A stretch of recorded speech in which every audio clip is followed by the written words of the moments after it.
No sé si tienen alguna duda, alguna consulta de lo que hayan visto la clase pasada. Si bien yo no estuve, pero bueno, algo que no se haya entendido. Vieron la parte de wireless, ¿no? Con Renzo. Sí, fue recortita la clase. ¿Cómo anda, José? ¿Qué tal? ¿Cómo están? Sí, sí, sí, realmente la parte de wireless acá está muy poco desarrollada. Fundamentalmente, uno de los motivos principales de esto es que Cisco ya tiene un curso de wireless dedicado, es como una especie de CCNA, si bien obviamente no es tan largo, por supuesto, pero hay todo un curso entero de la parte de wireless. Se hizo hace algunos años atrás. Entonces, desde ese momento ahora es como que la parte de inalámbrica en la currícula del CCNA fue disminuyendo, realmente, al punto de que se da en un solo capítulo y todo muy comprimido. Pero bueno, el contenido es ese, digamos, y los requisitos para aprobar es estudiar ese capítulo. Después, si ustedes están interesados, bueno, obviamente pueden hacer ese curso por fuera, ¿no? Por fuera de la institución, porque nosotros realmente ese curso de wireless no lo estamos dando, ni como contenido de ninguna materia. Miento, a ver, nosotros tenemos una materia específica de la parte de wireless. Una o dos, si mal recuerdo. Una seguro, que toda la parte de antenas y propagación, que en realidad es muchísimo más profundo que un curso de Cisco. Desde ya que están invitados a los que sigan la parte de comunicaciones a hacer esa materia, digamos, ¿no? Si bien, si mal recuerdo, yo no estoy en esa cátedra, el contenido es mucho más técnico, digamos, y generalizado a la parte física del comportamiento de las antenas. No sé si tanto al protocolo 802.11, que es el que se ve acá mucho, ¿no? La parte de Wi-Fi específicamente. El Pero de comunicación inalámbrica, exacto, la electiva, sí, exacto, está exacto. buena. Y también ven una parte que es la que a mí más me gustó, comunicaciones satelitales. Exacto, o sea, es mucho más abarcativo que el curso que estoy hablando, ¿no? De Cisco. Ven un montón de temas que no. Bueno, en definitiva, todas las materias de nuestra facultad son en general bastante densas y bastante profundas, ¿no? No es algo tan. Esta materia en particular, fundamentos, tiene una parte del CCNA 1 y después el resto de los contenidos que ustedes ya vieron, con Leslie y demás, de población. Y después redes avanzadas tiene esto de que hacemos mucho hincapié o mucha apoyatura en el curso de Cisco en sí. Pero en realidad, como les digo, después se profundiza mucho en otras materias. Bien. Bueno, yo creo que estamos como para empezar, ¿les parece? Ya somos 9:10. Sí, ya estaríamos. Profe, quería hacerle una consulta que no es de contenido. Sí. ¿Usted sabe si vamos a pasar a modalidad presencial 100% o la cátedra va a elegir continuar con estas clases? No tiene idea. Mira, eso en realidad, mira, no lo venimos charlando mucho. Habría que preguntárselo a Renzo, fundamentalmente, que es el organizador de la materia. Yo creo que hasta ahora vamos, y el cronograma que armamos como para seguirla por lo menos hasta este año, hasta fin de año, hacerla en modo casi totalmente virtual. Nos vamos a encontrar solamente para los laboratorios. Eso Esa es, sería buenísimo. esa es la idea hasta ahora, por lo menos de nosotros.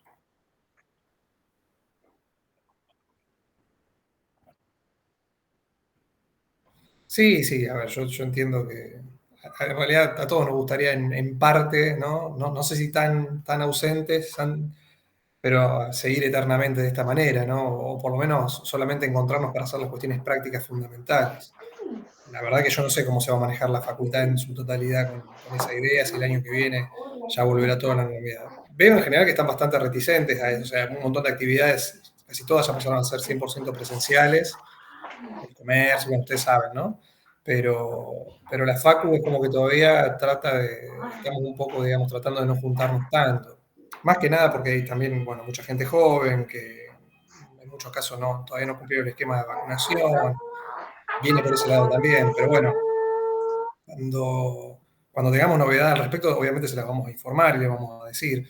Yo estoy casi seguro que por lo que queda del cuatrimestre, que son 2 meses, no vamos a cambiar la modalidad. O sea, sí nos vamos a encontrar en los laboratorios, como hicimos ya con el primero, eso ya estaba pautado en el crono, pero no vamos a cambiar y de un día para el otro decir, bueno, ahora es todo presencial. No creo que pase, casi seguro, les diría. Y también es bien relativo a cada materia. Acá no tengo que armar un transformador, no un circuito, una plaqueta. No. Realmente nosotros con los simuladores nos podemos manejar bastante bien, bastante. Eso no quiere decir que, bueno, ustedes ya fueron todos al laboratorio, se dieron cuenta que si bien hay muchas cosas que ustedes pueden adelantar y simular, hay cuestiones con los equipos que es mejor Y no es lo mismo. meter mano, claro, exactamente, no es lo mismo. Y ni hablar, bueno, de la componente didáctica y la componente humana, en la interacción entre ustedes y demás, ¿no? Pero fuera de eso, sí, no es que como en otros casos, otras materias, el ciento, bueno, o sea, es condición necesaria y absoluta que estén adelante de un equipo, un instrumental de medición, un circuito, tengan que armar algo. Por ese lado, más o menos podemos ir zafando. Pero bueno, ya veremos. Ya, como les digo, para mí habría que consultarlo a Renzo, pero estoy 99,99% seguro de que no va a haber cambios este año. El año que viene, si todo sigue bien, yo creo que sí, volveremos a la relativa normalidad bastante presencial. Ojalá que todo esto haya servido como experiencia y podamos, digamos, por un montón de cuestiones y comodidades para tanto docentes como alumnos, se puedan incorporar clases virtuales de un montón de temas y en un montón de materias. Pero bueno, eso ya lo decide la facultad en su totalidad. No sé si es algo que nosotros los docentes podemos juntar a charlar, pero no podemos definir por área o por departamento o por materia. Va a haber una bajada seguramente a nivel global de toda la facultad. Y yo estimo que se va a tender a volver a la normalidad, pero no sé. Normalidad quiero decir presencial. No sé hasta qué punto. Realmente estoy haciendo futurología. Pero bueno, con el tema del examen, para los que entraron después, ya les dejé habilitado el examen, creo que en un rato ya arranca y se los dejo habilitado hasta las 12 de la noche, porque hay muchos de ustedes que tienen otros parciales, me comentaron, así que bueno, lo tienen habilitado, tienen para esta noche para hacerlo. Así que vamos a arrancar ahora, les voy a compartir el capítulo de hoy, que es el capítulo 14, y vamos a ver el tema enrutamiento. ¿Sí? Si bien ustedes ya tienen una noción de enrutamiento, lo vamos a repasar y lo vamos a ver bastante más profundo, digamos, porque ya a partir de ahora vamos a empezar a ver protocolos de enrutamiento. Avíseme cuando vean la pantalla.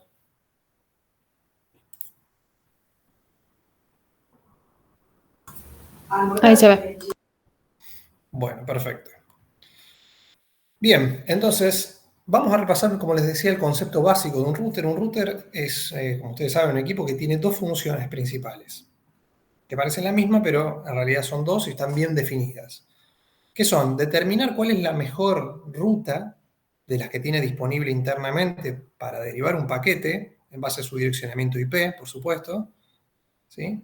Si no estaríamos, siempre hacemos referencia a un router IP, igual. De todas maneras, el concepto de router es más amplio, no solamente para el protocolo IP, es a nivel de capa de red, sea el protocolo que estemos usando, pero nosotros siempre nos manejamos con IP, por lo menos dentro de esta materia. Y este curso, entonces, cuando hablamos de router, hablamos de router IP. Entonces, la función principal es determinar cuál es el mejor camino o por qué interfase tiene que salir ese paquete IP en base a su dirección IP de destino. Y la otra función, que parece trivial, es realmente hacer ese envío, o sea, tomar el paquete y dirigirlo hacia la interfase y, digamos, liberarlo para que continúe su camino a través de otros nodos o hacia el destinatario de ese paquete. ¿Sí? Esas son las dos principales funciones de un router. El resto de las funciones que hayamos visto, funcionar como proveedor de algún tipo de servicio, como ser DHCP, DNS, algún otro servicio local, almacenamiento de contenido, lo que a ustedes se les ocurra, son funciones secundarias de los routers. ¿Sí? Las pueden hacer y cada vez se incorporan más. Actuar como firewall, ¿sí? Políticas de seguridad, access list, etcétera, etcétera. Bárbaro, todo eso está, funciona, pero no es para lo que un router fue diseñado principalmente. Bien. Entonces, dentro de eso, hay toda una primera parte del capítulo que yo voy a pasar rápidamente porque es un repaso de varios comandos de análisis que ustedes ya conocen para ver y configurar interfaces y demás. Esa parte La voy a pasar muy rápido, no la vamos a omitir para ir directo a la práctica de la parte de enrutamiento. ¿Sí? ¿Cómo es que el router elige entonces cuál es la mejor ruta para, o sea, de todas las que tiene disponibles internamente, cuál es la que mejor sirve para redirigir el tráfico IP que está ingresando por alguna otra interfaz? Bueno, eso se hace justamente con la mejor coincidencia, con la coincidencia más larga de las rutas. Esto quiere decir que de las rutas disponibles se toma el prefijo que tienen las rutas, es decir, ¿se acuerdan de la longitud de prefijo? Es decir, cuántos bits tiene que coincidir de una dirección IP de destino determinada para decir si es posible machear contra esa ruta. La ruta que tiene la coincidencia más larga, es decir, que la mayor cantidad de bits se asemejan a la dirección IP destino que estamos tratando de ubicar. Entonces, esa es la ruta elegida y el router toma la dirección de próximo salto o la interfaz de salida de esa ruta y por ahí manda el tráfico IP. ¿Se entiende? Siempre y cuando, por supuesto, haya una coincidencia de bits igual o mayor a la especificada en la longitud de prefijo. Por ejemplo, acá tenemos la dirección IP, la red, ¿no? La ruta 172. Perdón, esta es la dirección IP de destino del paquete, ¿no? 172.16.0.10. Tenemos una red que es 172.16/12, una /18 y una /26. ¿Se entiende? Claramente, acá hay una coincidencia, ¿sí? A ver si acá está con IPv6. Acá tenemos una coincidencia de todas las rutas, ¿sí? Porque el 172.16 coincide incluso con la /12, o sea, con estos primeros 12 bits ya tenemos que coincide con la dirección IP de destino de la red. ¿Se entiende? Entonces no habría problema, pero la mejor coincidencia de estas tres rutas es lógicamente la que está en el punto 3, que coincide los 26 bits. ¿Sí? Entonces, como esta coincidencia es la más apta, o la que más coincide con la IP de destino, automáticamente eso cumple y pasa por esta ruta.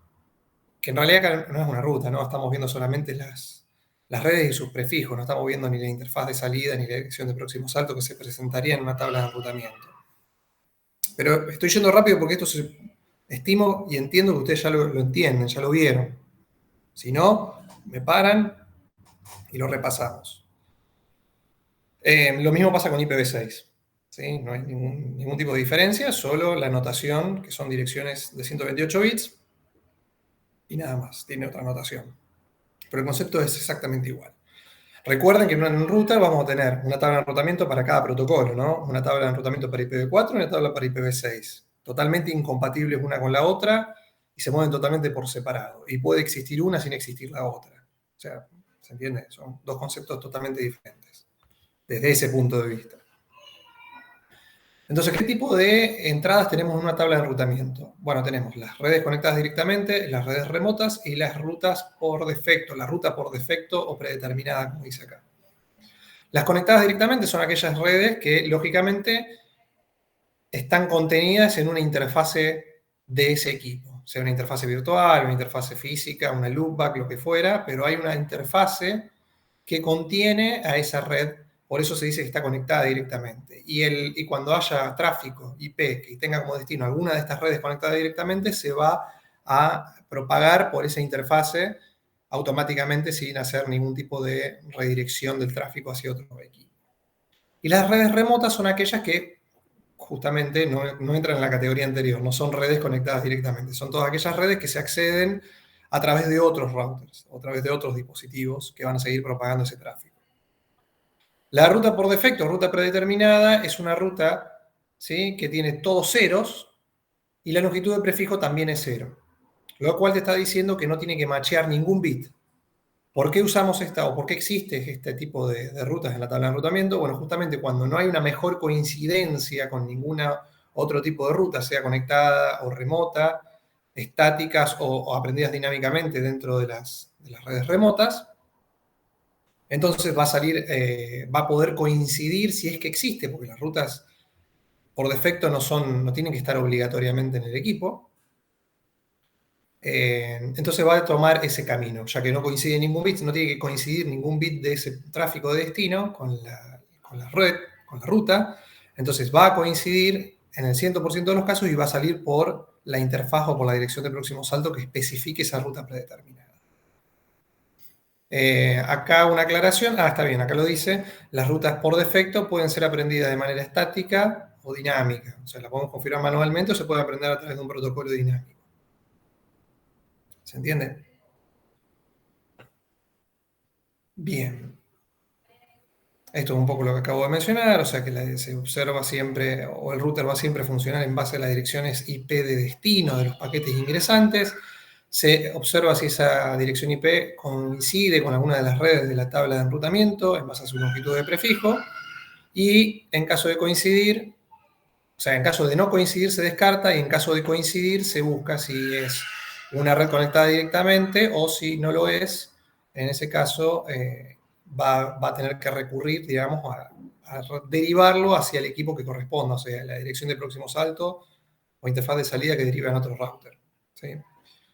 Otra cosa que también puede llegar a tener que hacer es hacer una búsqueda. Cuando hay una dirección, cuando hay una ruta que especifica la dirección IP de próximo salto, es hacer una búsqueda recursiva. ¿Se entiende? O sea, en algún momento va a tener que encontrar con esa dirección de próximo salto, buscar otra vez en la tabla de enrutamiento esa red, y esa red en algún punto va a encontrar una red conectada directamente y ahí la va a poder propagar.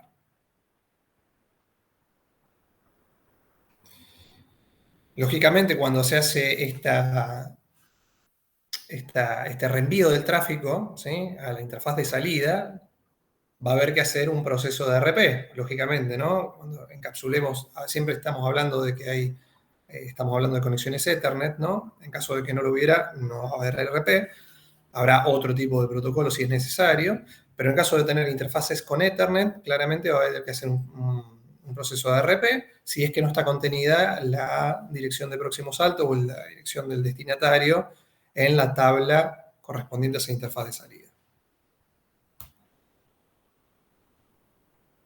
Bien, vamos a algo que tal vez sí ahora sea nuevo. O sea, todo esto que conté más o menos ya lo hemos visto, lo hemos charlado, incluso en el CCNA 1. Vamos a ver algo que sí tal vez no vimos, que son los mecanismos de reenvío de paquetes. ¿Sí? O sea, es decir, qué tipo de mecanismo utiliza el router para hacer el forwarding del tráfico IP. Y existen tres métodos básicos, ¿sí?, que son el switching de procesos, el switching rápido y el Cisco Express Forwarding, como dice acá.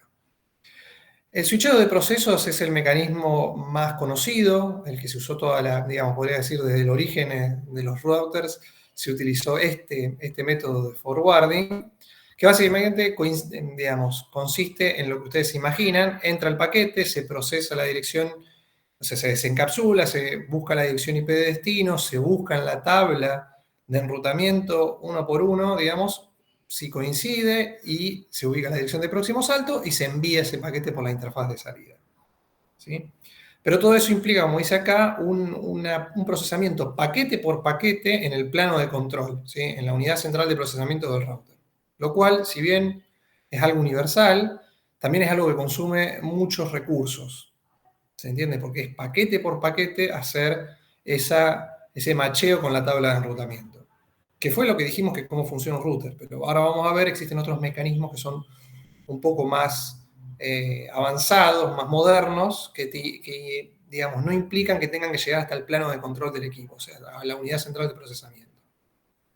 ¿Sí? Que es el método de switcheo rápido. ¿Sí? En el método de switcheo rápido hay una caché interna, ¿sí?, en lo que se llama el plano de datos, en la cual, una vez que un paquete, ¿sí?, de un destino, de un origen determinado y un destino determinado, se analiza esa dirección de destino, se coincide sobre la tabla de enrutamiento, o sea, hay un primer paquete o un primer grupo de paquetes que se le hace, ¿no?, el enrutamiento clásico, podríamos decir. Se analiza el plano de control, se analiza la coincidencia de la tabla de enrutamiento y se manda ese tráfico. Una vez que eso se hace, el router almacena ese proceso, digamos, esa vinculación entre dirección IP de destino tabla de enrutamiento y tabla de vecinos, también porque también se mantiene una tabla de vecinos, que, digamos, dice, si yo tengo que enviar tal tráfico con tal dirección IP de destino, ya sé que en la tabla de enrutamiento hay una coincidencia, y esa coincidencia hay un router de próximo salto conectado directamente, ¿se entiende? O sea, va haciendo esa vinculación de todos esos parámetros. Dice, el próximo paquete que vaya con la misma dirección IP de destino, no tengo que analizarlo en el plano de control otra vez, a ver, porque yo ya sé que va a haber una coincidencia y que va a salir por tal interfaz. Es como que se está adelantando, como que está almacenando en otra parte de la memoria todo ese procesamiento que ya hizo antes.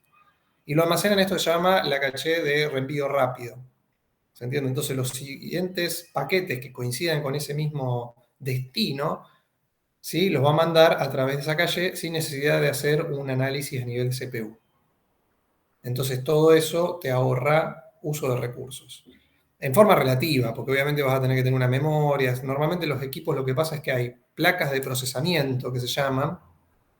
En equipos le estoy hablando de mucho tráfico, ¿no? De una envergadura bastante grande, equipos rackeables, no estoy hablando de esos. A ver, me corrijo.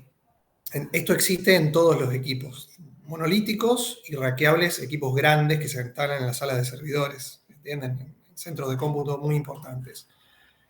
En los equipos monolíticos, que son como los que tenemos en el laboratorio, ¿sí?, un equipo completo en un solo chasis, en un solo hardware, digamos, no confirmado por un montón de placas que se unen para armar un equipo, ¿no? No sé si habrán visto algún equipo rackeable alguna vez, pero ese tipo de equipos también tienen este concepto. Lo que pasa es que no lo vemos a nivel separado, a nivel de hardware. Cuando tenemos equipos muy grandes, tenemos placas dedicadas para el procesamiento, justamente, y placas dedicadas para el forwarding. Son dos tipos de placas diferentes incluso. Y ahí sí tenemos como dedicado esto del forwarding caché, está almacenado en las placas de forwarding y nunca llega a las placas de control. ¿Me siguen?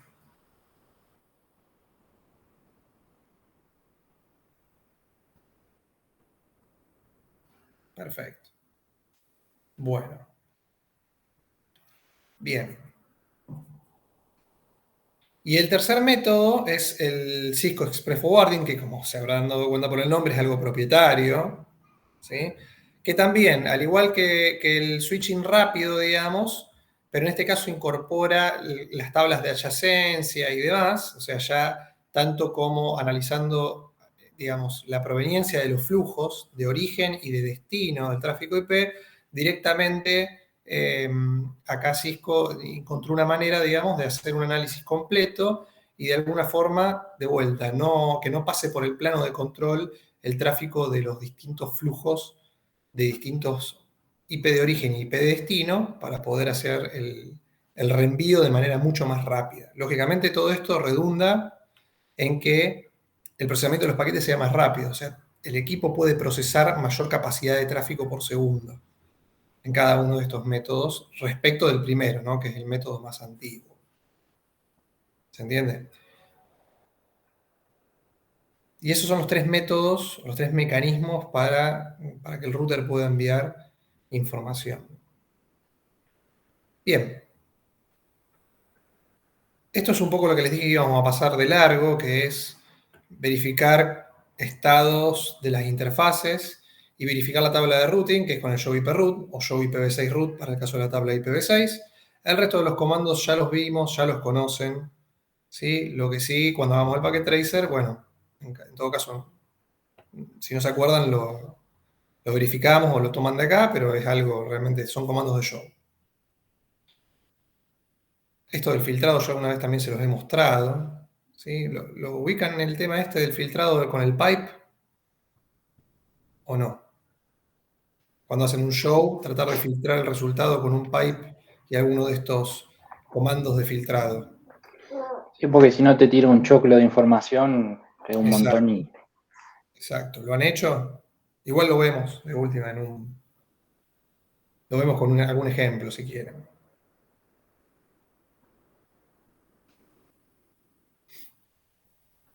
¿Pero lo han hecho o no? Yo les comento para no aburrirlos, no mostrarles algo que ya han visto. Sí, sí, lo hicimos, lo hicimos.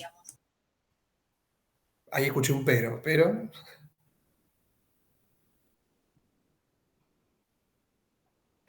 Sí, en general, porque, a ver, déjame que les muestre muy rápido un ejemplo sobre algo que sí les puede servir, porque ustedes están, lógicamente, a este nivel, no han hecho grandes configuraciones que, que les lleve, digamos, a un filtrado, es decir, che, han hecho una configuración de un pequeño router con algunas pocas interfaces y, y bueno, no es necesario tal vez en esos casos filtrar demasiado. Pero cuando ustedes tienen equipos con mucha configuración, tal vez ahí sí valga la pena hacer ese tipo de filtrado. Por ejemplo, les muestro, a ver, equipos con una cantidad enorme de información, ¿sí? Supónganse por decir algo, a ver, no sé, a ver, supónganse, yo estoy haciendo acá en un equipo un show run de un equipo que tiene una cantidad de información bastante importante. Yo podría filtrar, por ejemplo, a ver, los nombres de las interfaces, por decir algo, ¿no? Hacemos un show run y hago un pipe include, ¿sí? Y, por ejemplo, yo quiero ver las interfaces de... A ver, vamos a hacerlo así, miren. Es un comando que es para ver las descripciones de las interfaces. Show interface description. ¿Ven? Yo puedo ver todas las descripciones de cada una de las interfaces. Las que tienen descripción, las que no tienen nada, obviamente están sin descripciones. Ahora, supóngase que de todo este listado de interfaces, a mí me interesa ver solamente las interfaces de 40 GB. ¿Sí? O más bien dicho, vamos a hacer las de 100 GB, son estas, 100. ¿Sí? Entonces yo puedo filtrar de todo este listado lo que empiece con los caracteres HU, que serían las interfaces de 100 GB, ¿no? ¿Me siguen hasta acá? Entonces hago un pipe include y ahí pongo el texto que quiero filtrar. Y fíjese cómo de pronto me trae solamente las que tienen en algún lugar el HU. ¿Sí? Las líneas que incluyen esos dos caracteres. Pero fíjese que me trajo esta también. ¿Por qué? Porque en la descripción me aparece el HU también. O sea, no empiezan con eso. Significa que contengan en alguna parte de la línea estos caracteres. Hasta ahí lo habrán visto, más de uno ya lo habrá hecho. Y parece no tan útil, digamos, sí, estoy filtrando bastante, pero fíjense que yo puedo hacer doble filtrado. Yo puedo volver a hacer un pipe, ¿sí? Y acá puedo hacer un exclude, por ejemplo, en vez de un include, las que digan admin down. O sea, quiero filtrar las interfaces de 100 GB que no estén caídas, o más bien dicho, que estén arriba, que estén up. ¿Se entiende? Y ahí, fíjense que me trajo solamente las que están up. ¿Se entiende? Ahí hice un doble filtrado. Otra cosa que pueden hacer es usar expresiones regulares, que si bien no las hemos visto y no las vamos a ver demasiado, en realidad las hemos usado fundamentalmente para, para lo que es, ¿se acuerdan? Bueno, no, miento, ustedes todavía no la vieron, la vamos a ver, si hacen redes avanzadas la vamos a usar un poco, pero digamos, las expresiones regulares son, para aquellos que no sepan, son comandos que podemos usar de alguna forma para filtrar o hacer búsquedas dentro de una cadena de texto. ¿Sí? Entonces uno puede poner caracteres, por ejemplo, yo puedo decir el punto asterisco, significa todos los caracteres que se repitan n cantidad de veces. ¿Sí? A ver, déjenme ver. Si yo quiero filtrar, por ejemplo, quisiera filtrar todas las interfaces que de 100 GB, ¿no? Como acabo de hacer, pero además que terminen con 1, ¿sí? Cuyo número termine en 1. No, no lo voy a poder hacer así, o sea, lo puedo hacer así, pero me voy a volver un poco loco. A ver, punto asterisco, 1, punto asterisco. Claro, me va a traer todas las interfaces que contengan... No. Bueno, tendría que ser una expresión regular que me sirva para este caso. Bueno, a ver. O que terminen en 5, a ver, por ejemplo. Terminen en 5, sería así. Exactamente, ¿ven? El carácter especial en esta expresión regular es el signo pesos. El signo pesos lo que hace es establecer, con esto le estoy diciendo, o sea, filtrame de todas las interfaces del equipo que incluyan el 5 y finalicen con ese carácter. ¿Sí? Como la única línea que termina con un 5, ¿no? Incluida la descripción y todo, es esta, me trae solamente esto. Bueno, con las expresiones regulares pueden hacer lo que quieran. ¿Sí? Pueden filtrar, o sea, cadenas de caracteres, pueden hacer lo que quieran, hay comodines, frases, digamos, pueden agrupar cosas, pueden filtrar por que tengan ciertos caracteres, que no los tengan. Todas las expresiones lógicas que a ustedes se les ocurran con las expresiones regulares las pueden ejecutar. Entonces, cuando uno tiene un choclo de información impresionante, como bien dijo alguien por ahí, hay un montón de comandos que tiran una información tremenda del equipo. Entonces ahí se hace prácticamente imposible encontrar algo, salvo pueden copiarlo en un TXT y buscarlo con el buscador uno por uno, o pueden hacer algo por el estilo, ya estando dentro del equipo, con una expresión regular. Cuando ustedes empiezan a manejar con esto y empiezan a hacer los filtrados, se transforma en algo totalmente intuitivo y muy útil, créanme, digamos. Entonces está bueno, pero es más para uso, cuando ustedes están trabajando con equipos pequeños, con poca configuración, tal vez ahora les resulte un poco, digamos, poco útil, ¿sí? Pero en la jerga diaria, cuando tienen equipos grandes, es muy interesante. ¿Se entendió esto más o menos? ¿Qué opciones tienen con las opciones de filtrado? Fíjense, tienen el begin, es decir, digamos, si yo pongo un begin, empiezo de un punto hasta el final del output, ¿no? Del show. Supónganse, yo quiero empezarla a partir de acá, entonces pongo eso, ¿no? Pongo un begin, ¿no? De la línea, o sea, entonces desde esa línea hasta el final del comando show me muestra todo. El exclude, ya vieron, excluye las líneas que tienen algún macheo. El include saca, perdón, el include incluye lo que le estoy poniendo, el file. Sirve para, esto en realidad no es una opción de filtrado, sino que es para que el resultado de ese comando show, filtrado o no filtrado, me lo guarde en un archivo específico. Y el utility sirve para ejecutar una serie de scripts. Vos podrías incluso hacer tener algún tipo de script que te corra sobre el output del comando show que acabas de ejecutar. ¿Sí? Además de lo de las expresiones regulares, que como les digo, no es un comando en sí, sino que el comando permite el uso de expresiones regulares. No es el único, como les dije antes, no es el único lugar donde vamos a usar expresiones regulares. Si ustedes quieren jugar y nunca lo vieron, a ver, déjenme ver que les voy a pasar un link muy interesante de una web muy conocida para las expresiones regulares. A ver.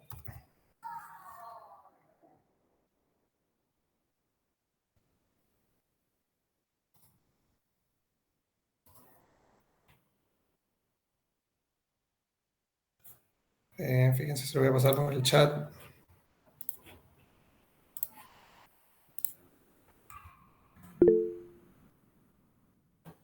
Y se los pasé.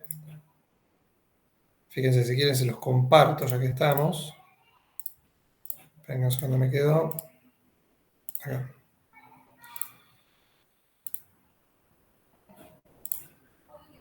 A ver.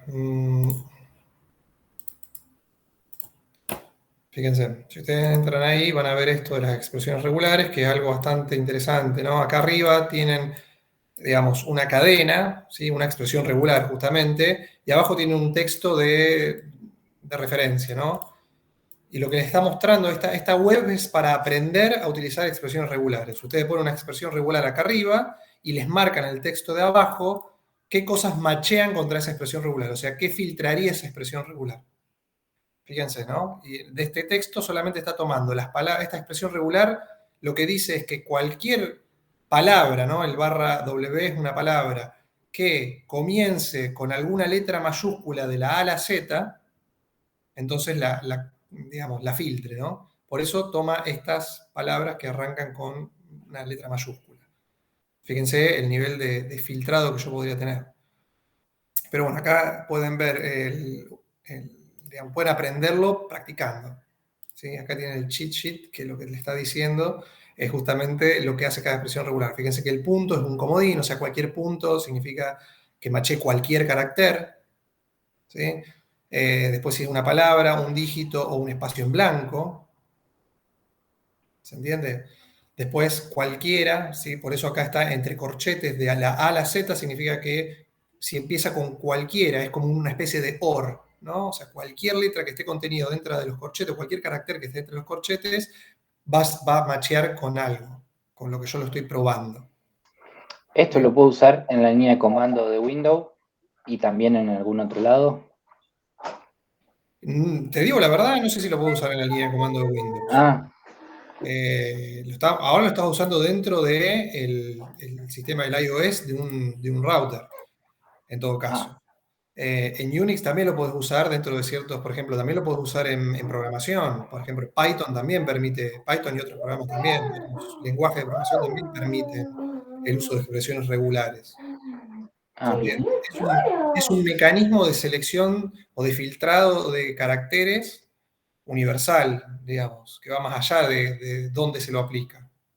Por eso le digo, es un concepto que está muy bueno y muy útil en un montón de circunstancias, siempre en el ámbito de la programación, ¿no?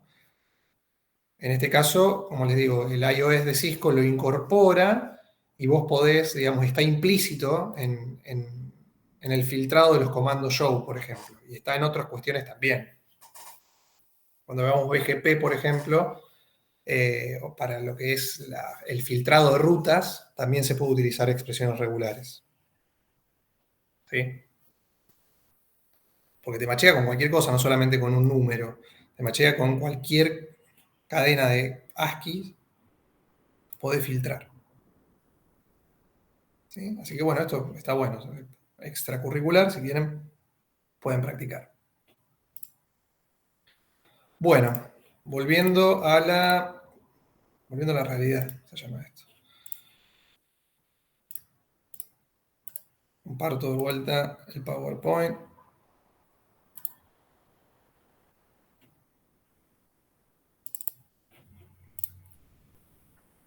Bien, este era un poco que acá lo pasa muy por arriba, como es el tema de ¿no? del filtrado. Yo ahora le mostré un poquito más para que empiecen a jugar si quieren también en los equipos. No sé si en el Packet Tracer, ahí desconozco, creo que las expresiones regulares no sé si se las aguanta, o sea, si las tiene simuladas. Es más, el tema del section también es muy discutido, porque dice, es más, se lo da en la curva y dice el section. El comando section, fíjense que yo se lo mostré recién en un router verdadero, ¿no? Y no estaba. El comando section aparece en algunas versiones del sistema operativo de Cisco y en otras no. Depende de la gama, o sea, la gama y la versión del iOS que tenga instalado el equipo. Así que ese está muy bueno porque vos podés filtrar justamente para ver una interfase o para ver una parte de la configuración específica, sin hacer el begin, porque bueno, les vuelvo a mostrar, ¿quieren? Está bueno, pero sepan que existe otra manera de verlo. A ver, ¿a dónde me quedó esto? Porque lo perdí. ¿Qué pasó? Bueno, les comparto la pantalla completa más fácil. Fíjense, yo acá estoy dentro del equipo nuevamente. Yo les he dicho que ustedes pueden hacer un show. Vamos a hacer, por ejemplo, un show run. ¿Sí? Un show running config. Pipe. Y pongo. Y fíjense que no tengo section. Entonces, supónganse que yo quiero ver la configuración de la interfase, de esta interfase que estaba arriba, ¿no? De la interfase 100 GB 0000. No puedo hacer un section, o sea, ¿cómo harían ustedes ahora? Tendrían que hacer un show running config larguísimo y ver cómo está, irme a la sección donde está la interfase que yo quiero ver y ver esa configuración. Como les dije, eso es impráctico, pero no tengo el comando section que me permitiría hacer eso, que me podría poner section 100 tal. Entonces, cuando encuentra el renglón donde empieza la configuración de esa interfase, me muestra solo esa partecita, no lo que viene antes y no lo que viene después. Pero ese comando, como les digo, no está casi nunca, depende de qué versión de iOS tenga, pero lo que sí está, y ustedes tienen que saber que existe, es hacer el show running config, interfase, o sea, ustedes pueden filtrar por la running config de una parte, si no tienen el section. ¿Se entiende? Yo puedo ver acá la configuración de una interfase particular. ¿Ven? Y ahí me muestra la configuración. Haciendo un show running config de algo en particular. Esto también puede ser que lo tengan o que no lo tengan, dependiendo de la versión del sistema operativo. Pero es muy probable que sí esté. ¿Sí? También útil para filtrar. Como les digo, ustedes lo ven acá y van a decir esto es una pavada, ¿no? O sea, ¿qué sentido tiene? Un show run, no me complico y lo busco de otra manera.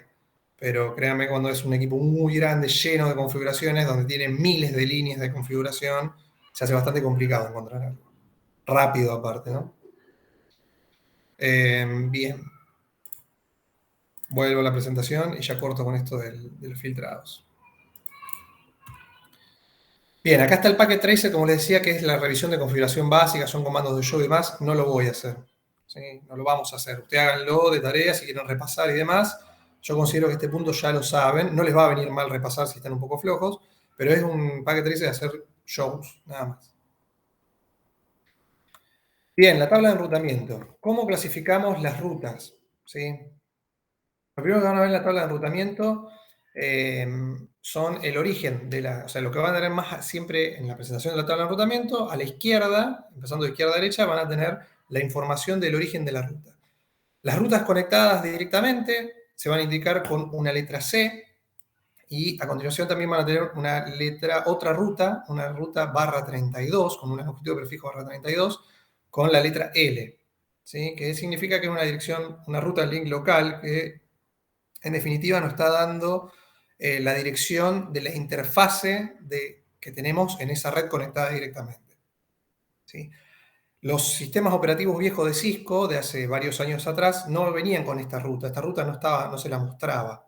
Solamente decía la C, la red conectada directamente con su máscara correspondiente, su prefijo correspondiente, y nada más. Y hoy por hoy vienen de a pares, o sea, viene una ruta del tipo C acompañada siempre de una ruta de tipo L, que siempre es /32, como les decía.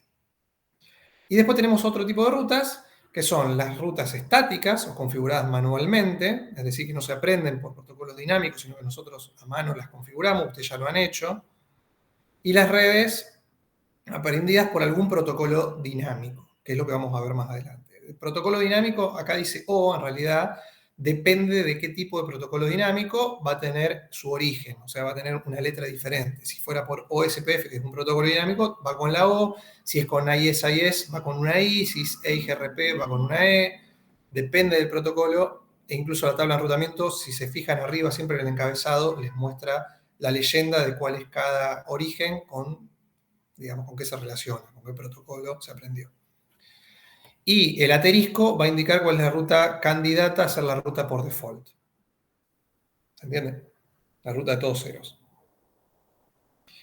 Bien. Esto es bastante obvio. Fíjense, acá tenemos los demás miembros o partes de una ruta en una tabla de enrutamiento. Primero, como le dije, a la izquierda tenemos siempre el origen, ¿sí? Luego tenemos la red a la cual queremos llegar, la red de destino con su longitud de prefijo determinada. Después tenemos los dos parámetros que son la distancia administrativa y la métrica. ¿Sí? Acuérdense, la distancia administrativa lo que me dice es... ¿Qué me dice la distancia administrativa? A ver, díganmelo ustedes a mí. Alguien. Más allá de lo que dice acá, ¿no? Que lo están leyendo. ¿Para qué sirve la distancia administrativa de una ruta?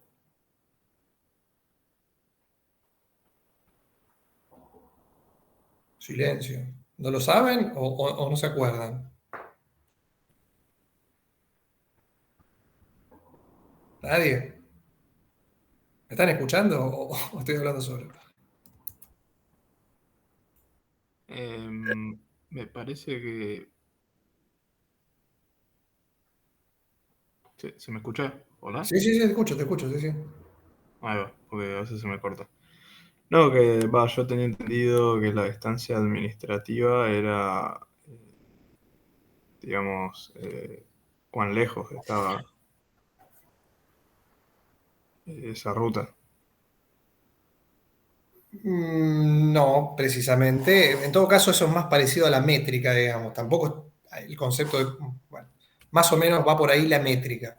La distancia administrativa lo que te permite o lo que le permite al router es determinar si tiene más de una ruta diferente hacia un mismo destino, hacia una misma red remota o conectada directamente, no importa, una misma ruta aprendida varias veces de diferentes orígenes, la distancia administrativa permite determinar cuál es la mejor.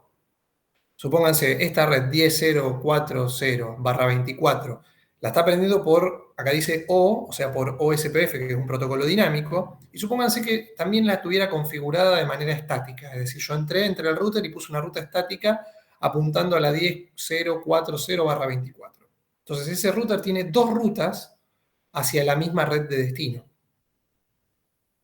¿Cuál va a usar? Bueno, para determinar cuál ruta va a usar, cuál es mejor, se va a fijar en la distancia administrativa. La que tenga mejor distancia administrativa, que dicho sea de paso, mejor distancia administrativa es cuando el valor de esa distancia administrativa es más bajo, ¿sí? O sea, la ruta que tiene la distancia administrativa va a ser la elegida para ser instalada en la tabla de enrutamiento. La otra ruta, la ruta que pierde, podríamos decir, la ruta que tiene una distancia administrativa más alta, no se instala en la tabla de enrutamiento. Queda en la base de datos del equipo, queda almacenada, pero no se usa en la tabla de enrutamiento. En la tabla de enrutamiento quedan instaladas solamente aquellas rutas que se van a utilizar. ¿Se entiende? Para eso sirve la distancia administrativa. ¿Cómo la calcula? La distancia administrativa no se calcula, en realidad está especificada en una tabla. ¿Se entiende? O sea, viene predeterminado en el sistema operativo de Cisco, por ejemplo. Se sabe, digamos, está publicado eso. No sé si está acá en la. No, parece que acá no lo tenemos en ningún lado. Si lo tengo, ya vamos a llegar. Pero, digamos, cada protocolo de enrutamiento y el enrutamiento estático también tiene un número específico de distancia administrativa. Por ejemplo, las redes conectadas directamente tienen una distancia administrativa 0. Mientras que las rutas estáticas tienen una distancia administrativa de 1. Entonces, y OSPF, que es un protocolo dinámico, por ejemplo, tiene una distancia administrativa de 110. ¿Qué quiere decir eso? Si yo tengo una red conectada directamente, ¿sí? Que es 10.0.4/24, o sea, supónganse yo tengo una interfaz en el router que es 10.0.4.1, ¿sí? Que pertenece a esta red, por ende me va a aparecer esta red como conectada directamente y con una L me va a aparecer la 10.041. Como esa ruta tiene una distancia administrativa de 0, claramente es mucho menor que 110, que es la de OCPF, entonces esta ruta que tienen acá no se instala en la tabla de enrutamiento y te queda solamente instalada la que está conectada directamente porque es mejor. ¿Sí? Entonces, la ruta conectada directamente siempre le gana a la ruta estática. Y la ruta estática siempre le gana a los protocolos dinámicos, que tienen distintas distancias administrativas dependiendo cuál sea el protocolo. ¿Se entiende? Para eso sirve la distancia administrativa. ¿Para qué sirve el otro valor que está después, que es la métrica? La métrica sirve también para discernir de alguna forma cuál es la mejor ruta para un destino determinado cuando esa ruta se repite, ¿sí? O sea, cuando hay más de una ruta para llegar al mismo destino, pero siempre dentro de un mismo tipo de enrutamiento, dentro de un mismo protocolo de enrutamiento dinámico, más bien dicho, porque la métrica se correlaciona con un protocolo dinámico de enrutamiento. Entonces, si nosotros tenemos dentro de OSPF, que es este protocolo dinámico que tenemos acá, tenemos esta ruta que tiene una métrica de 50, y por otro lado el mismo router aprende por OSPF también, porque esto es muy común, aprender la misma ruta desde varios lugares, aprende la misma ruta, pero con una métrica de ponerle 100, esta ruta tiene una métrica menor, por ende es mejor que la otra. Y de vuelta se termina instalando la ruta que tiene la mejor métrica. Pero siempre comparando, la métrica se puede utilizar para comparar rutas que pertenecen al mismo protocolo dinámico. No podemos comparar una ruta de OSPF con una ruta, por ejemplo, de EIGRP en base a su métrica. ¿Se entiende? Ahí tenemos que compararlo en base a su distancia administrativa. EIGRP tiene una distancia administrativa más baja y por ende mejor que OSPF. Entonces, si hay rutas para un destino aprendida por OSPF y las mismas rutas aprendidas por EIGRP, el router directamente las de OSPF las descarta y no les da bolilla y solamente toma las de EIGRP, y ahí sí, dentro de EIGRP puede ser que tenga la misma ruta varias veces aprendida por varios lugares y dice, bueno, elijo la de mejor métrica. ¿Se entiende? Es como un proceso en dos partes. Primero elige cuál ruta obtiene a partir de la distancia administrativa y dentro de la instancia administrativa mira cuál tiene la mejor métrica y esa es la ruta que instala. ¿Se entiende? ¿Me siguen hasta ahí? Fíjense que es válido tanto para IPv4 como para IPv6. Bien, esto ya lo expliqué. Bien, el tema de rutas estáticas. Bueno, como les dije, las rutas estáticas, creo que ya han configurado rutas estáticas alguna vez, es cuando uno las configura manualmente, ¿sí? Especifica la dirección de red, la red que queremos alcanzar de destino, digamos, con su prefijo, la dirección IP de próximo salto o la interfaz de salida, o ambas, ¿sí? En algunos casos conviene especificar las dos cosas. ¿Qué más? Bueno, justamente, acá está, fíjense, ¿no? Acá están haciendo un ejemplo de configuración. hiperroot, este es el comando, ¿se acuerdan? Ponemos la red, la máscara o longitud de prefijo y la dirección de próximo salto. Estoy parado en R1 y configuro una ruta estática para llegar a la red 10.0.4.0, ¿sí? Que está acá atrás. O sea, está atrás del router 2, o sea, el router 1 no la ve, solamente no la tiene conectada directamente, tiene conectada directamente la 10.0.3. Para llegar a la 10.0.4 pone un salto, una ruta estática, a través de la 10.0.3.2, que es la IP que tiene el router 2. ¿Sí? Es decir, desde el punto de vista de R1 es la dirección del próximo salto. Esto ya lo sabían hacer, ¿no? Ya lo han visto. No importa, este capítulo está para repasarlo si no se acuerdan bien, pero digamos lo que voy, que no es la primera vez que ven este concepto. Ustedes para media, no lo recuerdo, no lo sé, porque yo si no voy más rápido. Bien, y el concepto de protocolo, y acá es algo sí importante y que no hemos visto, que es el tema del enrutamiento dinámico, o los protocolos de enrutamiento dinámico. Los protocolos de enrutamiento dinámico hay varios, hay 5 o 6, ¿sí? que se usan hoy en día, digamos, que cada uno tiene su particularidad.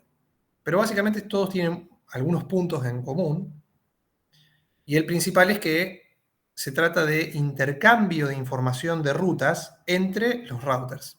¿Sí? Los protocolos se configuran en los equipos de una red, todos con el mismo protocolo. ¿Sí? Eso no quiere decir que el equipo, digamos, los routers pueden correr varios protocolos de enrutamiento en simultáneo, pero la idea es que nosotros queremos que las rutas se propaguen por una cierta cantidad X de equipos que nosotros administramos, y esos equipos tienen que obviamente hablar todos el mismo protocolo o los mismos protocolos de enrutamiento para poder pasarse esas rutas. ¿Sí? Ese es básicamente el concepto en común de todos los protocolos de enrutamiento dinámico. Se informan las rutas entre ellos, entre los routers, y después los routers a su manera, y cada protocolo especifica de qué manera y cómo, y los bemoles, digamos, de cómo hacer ese cálculo, pero cada uno toma la determinación en base a las rutas que le dan sus vecinos, los otros routers con los cuales están intercambiando información de ruteo, toma cada uno la decisión de cuál es o cuáles son las mejores rutas y cuáles de esas entonces se instalan efectivamente en la tabla de enrutamiento. ¿Se entiende? Ese es el proceso general de cualquier protocolo de enrutamiento. ¿Sí? En este caso, el ejemplo de la currícula está hecho en base a OSPF, que es uno de los tantos protocolos dinámicos. Fíjense, cuando yo les decía que ustedes hacen un show hiperroot, ven en la tabla de enrutamiento las entradas, y acá tienen al principio la leyenda de qué especifica cada letra con qué protocolo dinámico. En el caso de la O es OSPF. ¿Sí? Fíjense que en una ruta tienen, como les decía, el origen, la red, destino con el prefijo, la distancia administrativa, la métrica, la dirección de próximo salto, el tiempo que hace que está viva esa ruta, o el tiempo que hace que está instalada en la tabla de enrutamiento, y la interfaz de salida. Bien. Bueno, la ruta estática por defecto, o la ruta por defecto, más bien dicho, no necesariamente tiene que ser estática, es justamente una ruta de todos los ceros que, cuando no hay una mejor coincidencia, toma ese camino. Ya la vamos a ver en detalle después en la práctica. Bueno, acá hay una parte que puede llegar a ser un poco confusa, pero es cómo está estructurada la tabla de enrutamiento en IPv4. ¿Sí? tenemos básicamente dos tipos de rutas, las que son las rutas principales y las rutas secundarias, ¿sí? Las rutas principales, ¿sí? Son aquellas rutas que nosotros, o rutas de nivel 1 también se las conoce, son rutas las cuales ofrecen una especie de encabezado o un resumen, ¿sí?, de lo que viene después, o que agrupan una serie de rutas que se llaman, valga el nombre, rutas secundarias o de nivel 2. ¿Sí? Ustedes van a ver en las tablas de enrutamiento justamente estas rutas arriba que están agrupadas. ¿Sí? Fíjense acá en el caso 192, 168, 1/24. ¿Sí? Esas son lo que se llaman rutas principales. Y lo que nos hacen es una especie de resumen. Las que realmente terminan siendo rutas útiles, o lo que se llama rutas finales, son las rutas secundarias. Es decir, son rutas que tienen una interfaz de salida o una dirección de próximo salto. Las rutas de nivel 1, rutas principales, son siempre, como les digo, una especie de encabezado que no tienen ningún tipo de información verdadera sobre hacia dónde dirigir el tráfico. ¿Se entiende? Lo que van a ver muchas veces es que esos encabezados, esas rutas principales son las rutas con clase. Es decir, fíjense que les pone, según la clase de la red, la máscara que les corresponde, aunque después internamente esas redes estén subneteadas sin seguir el esquema con clase. ¿Sí? O sea, fíjense que acá es una red clase C, por eso tiene la máscara /24, sin embargo adentro está desglosada en rutas secundarias y cada uno tiene una máscara que puede ser /24, /25, lo que fuera, porque nosotros usamos enrutamiento sin clase. Esta estructura del tabla de enrutamiento quedó, digamos, tiene esta forma por una cuestión histórica, como les digo, heredada de la época donde se usaba el enrutamiento con clase. En el enrutamiento con clase, las rutas tenían la máscara o el prefijo de acuerdo a la clase en la que pertenecían, y vos no podías tener entonces rutas secundarias que tuvieran una máscara diferente a la máscara con clase. Entonces por eso quedó con esta estructura, pero no quiere decir que hoy se utilice para nada simbólica, es más bien simbólico. ¿Está bien? Sí, las rutas secundarias obviamente se utilizan y siguen teniendo la condición esta de reenviar el tráfico en la interfaz de salida. Para IPv6, ¿sí?, ese comando, esa estructura no existe porque IPv6 ya nació de un concepto sin clase, entonces no existen las rutas, digamos, son todas rutas secundarias, no existen las rutas de encabezado IPv6, ¿no? Las rutas resúmenes o rutas de nivel 1. Por eso, cuando hacen un show IPv6 root, les muestra todo directamente. Bien, lo de la distancia administrativa, que ya lo expliqué hace un ratito. Acá está la tabla. Bien, yo sabía que en algún momento estaba. Fíjense, estas son las distancias administrativas para discernir qué rutas son mejores que otras. Tenemos las redes conectadas directamente con un 0, las rutas estáticas con 1, las rutas EIGRP de resumen, una distancia administrativa de 5. Esto, a ver, en este punto no vimos ningún protocolo dinámico todavía, así que no les va a resultar de mucha utilidad. ¿Sí? Después en algún momento, a ver, no sé si en el multiple choice de este capítulo o en el final, pero en algún momento siempre aparece una pregunta de qué protocolo es mejor que otro respecto a su distancia administrativa, ¿no? O qué protocolo se prefiere, cuál es la distancia administrativa. Esta tabla no les va a quedar otra que aprendérsela de memoria. Así no, lamento decirlo, pero es así.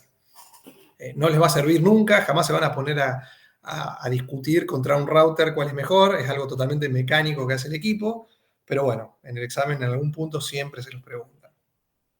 Sí, fíjense que hay varios protocolos y a veces hay una pequeña diferencia entre distancias administrativas incluso del mismo protocolo. Por ejemplo, acá IGRP tiene rutas externas y lo que llaman rutas resumidas. Y BGP también pasa lo mismo, está BGP externo y BGP interno.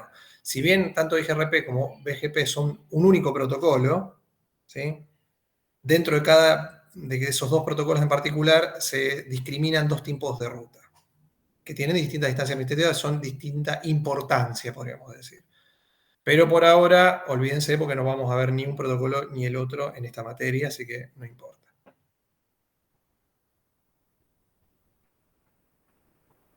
Bien.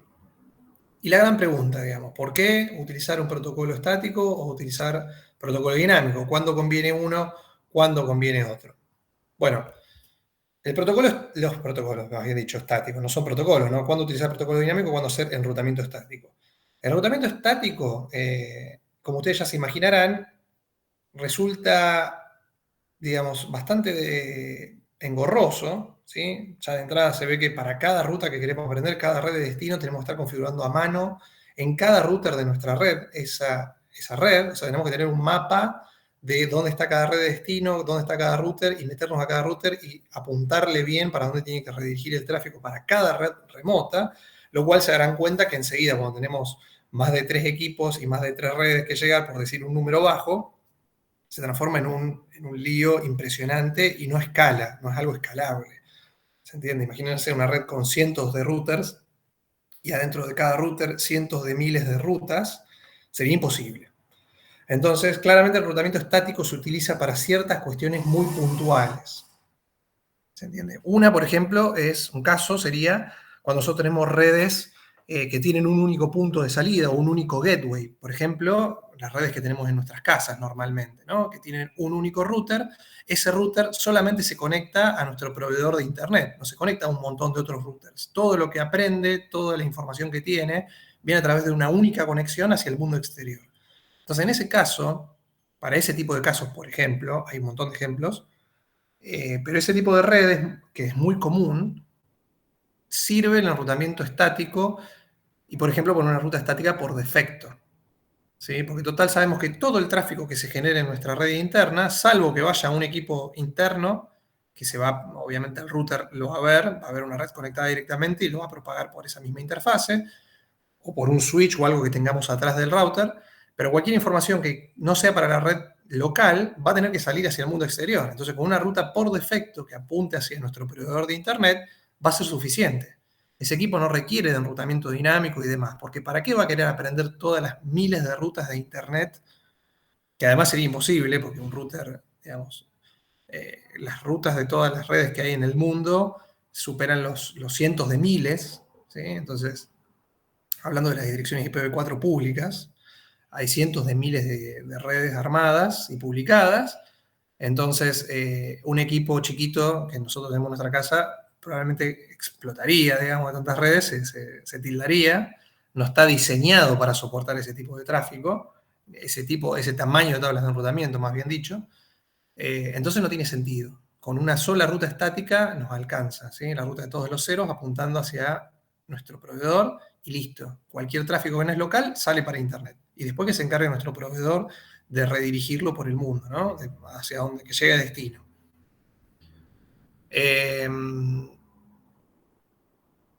Bien, ese es un ejemplo, ¿no? O sea, para rutas, para redes, lo que se llama redes stub, o para cuando tenemos enrutamiento dedicado a partes específicas de nuestra red, un servidor o algún recurso puntual que sabemos la dirección IP, entonces también podemos dirigir el tráfico hacia eso.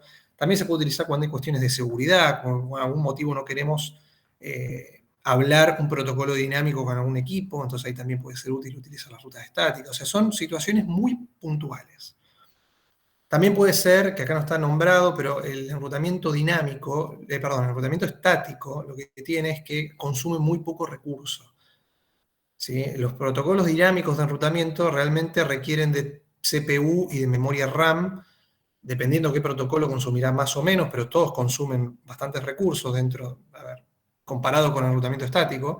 El enrutamiento estático es parte de la running config, no hay ningún procesamiento, o sea, toma las rutas que están en la running config o en la startup config y se cargan y las pone en la tabla de enrutamiento y listo. ¿Sí? No hay un intercambio de mensajes, no hay estructuras dinámicas, no hay base de datos, no hay nada. Entonces eso consume nada de recursos del equipo, pero como tiene todas las desventajas que ya les mencioné antes. Entonces en equipos muy viejos tal vez, que no se aguantan un protocolo dinámico de los más modernos, o en redes muy grandes, entonces esos equipos tal vez haya que configurarlo con enrutamiento estático. ¿Se entiende?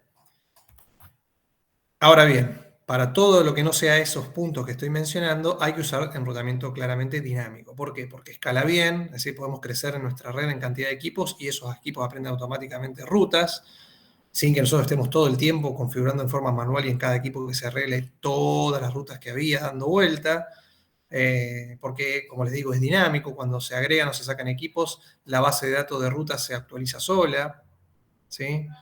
Pero tiene la contracara de que, como le dije, consume recursos, requiere de un conocimiento y una complejidad de configuración bastante importante, o sea, tenemos que saber del tema, ¿sí? Uno aprende a configurar rutas estáticas y ya está, es un comando y es siempre el mismo. Después hay que tener el mapa de la red, pero siempre lo mismo.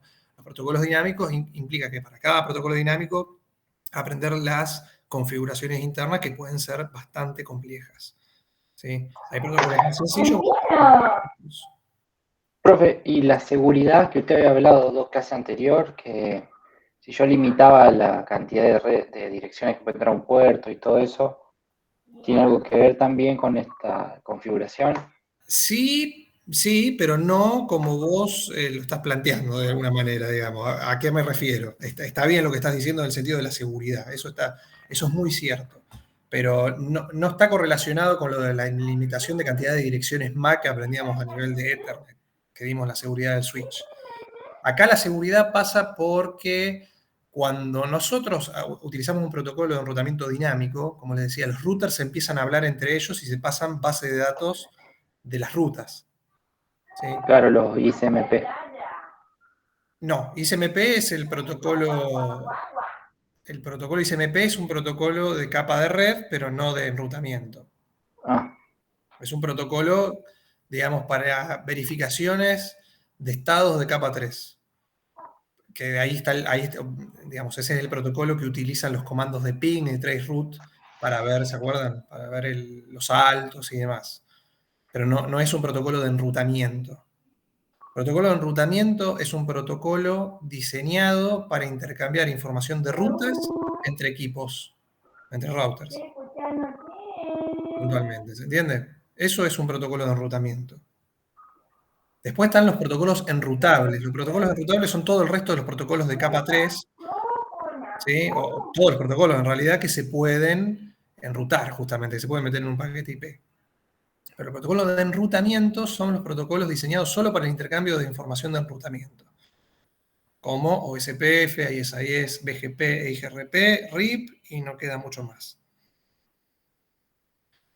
El tema de seguridad, sí. Le consulto, el que usa DHCP V6 para stateful, los paquetes esos no son de enrutamiento que le dicen No, conectate a tal no, esa es servidor. información, eso es un protocolo, ese es el protocolo, digamos, dentro de IPv6, ICMP versión 6, digamos, trabaja para poder lograr ese intercambio de información del gateway y de quién es el router, quién es un host, digamos, pero es un intercambio de información que sirve para la asignación de direcciones IP, no para que los routers se hablen entre ellos y se propaguen las tablas de enrutamiento. Fíjate que justamente eso es para que un host tome una dirección IP a través de un router, por ejemplo. Ahí está, ahí entendí, de router para afuera sería, no entre router. Exactamente, podríamos decir que es de router para afuera. Puede ser entre router también si un router funciona como cliente y demás, pero no nos metamos ahí. Digamos, una cosa es cómo los equipos, los hosts, obtienen sus direcciones IP, obtienen la dirección IP, si no directamente ni siquiera trabajarían a nivel de capa 3. Eso es un tema. Lo que estamos viendo ahora son protocolos para que los routers se intercambien su tabla de enrutamiento o sus rutas, ¿se entiende? Son dos conceptos muy separados. Lo único que tienen en común es que estamos hablando de IP, pero los routers, como les digo, tienen sus rutas para llegar a redes remotas y se las comentan o se las cuentan a otros equipos. Claro, cuando le llegaba un paquete y el router no sabía a dónde iba, a qué pertenecía ese IP, se la mandaba a otro router, le decía, tenés esta dirección en tu tabla. Claro, claro, pero no es, de vuelta, no es un protocolo. Los protocolos de enrutamiento no son protocolos de consulta que uno dice, yo no tengo esta dirección IP, no es como una RP ni nada, no mezclemos esos conceptos. Un router se fija en su tabla de enrutamiento, cuando le llega un paquete IP se fija en su tabla de enrutamiento, si tiene alguna red de destino que coincida, ¿sí? Con sus bits de prefijo, si coincide, lo manda por esa interfaz que él tiene. Si el router no tiene ninguna ruta que coincida, lo descarta el paquete. No le va a preguntar a otro router si él tiene en su tabla de enrutamiento, ¿se entiende? No hace eso. Un router tiene su tabla y es individualista en ese sentido, ¿no? mira su tabla y nada más que su tabla. Si sabe a dónde mandarlo, lo manda. Si no sabe a dónde mandarlo, lo descarta. Ahora bien, ¿cómo el router conforma esa tabla interna? ¿Cómo la va llenando de rutas? Bueno, ahí sí puede ser en forma estática, nosotros vamos configurando cada una de las rutas, o puede ser a través de un protocolo dinámico. Ese protocolo dinámico lo que hace es permitir que el router hable con otros routers y vaya llenando esa tabla con rutas que tienen los vecinos. ¿Sí? Pero una vez que la llenó, ya está, es su tabla. Él no sabe qué tienen los otros routers adentro de sus tablas. O sea, sí lo sabe por los protocolos dinámicos, pero no es que él toma la decisión de a dónde mandar el tráfico. No es que le pide a otro que se lo mande. ¿Se entiende? No sé si estoy siendo muy claro con el concepto. Sí, sí, Él, sí, se entiende. él tiene que tener en su tabla de enrutamiento la red con el prefijo de destino. Sí. Y lo va a mandar a otro equipo, que lo va a mandar a otro, que lo va a mandar, hasta que finalmente llegue al router originario, podríamos decir, que tiene esa red de destino conectada directamente. Y llegó, entonces ahí sí se dice que llegó a destino. Pero un router no es que no tiene ninguna entrada en la tabla de enrutamiento para una red de destino y entonces dice, bueno, ahora pregunto a ver quién la tiene y manda ese paquete para allá y no está seguro si del otro lado va a recibir algo. ¿Sí? Esa es la idea. Bien. Entonces, acá hay un cuadro comparativo de cuándo conviene utilizar enrutamiento estático y cuándo conviene dinámico, ¿no? Fíjense que si es complejo, si una red compleja, obviamente necesitamos un enrutamiento dinámico, porque si no el enrutamiento estático se hace cada vez más grande. Cuando hay cambios de topología, también, o sea, cuando una red es dinámica, va cambiando, realmente requiere el uso de protocolos dinámicos, porque si no, cada vez que hay un cambio tenemos que entrar nosotros a configurar.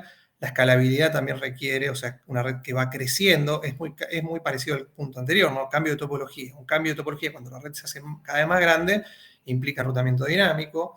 El enrutamiento dinámico es más inseguro. No terminé de contestar esa pregunta. ¿Por qué es más inseguro? Porque, bueno, en definitiva vos tenés routers hablando entre sí. Existen tipos de hackeo o técnicas, digamos, para de alguna forma infiltrarse y propagar información falsa de enrutamiento de un router a otro. ¿Sí?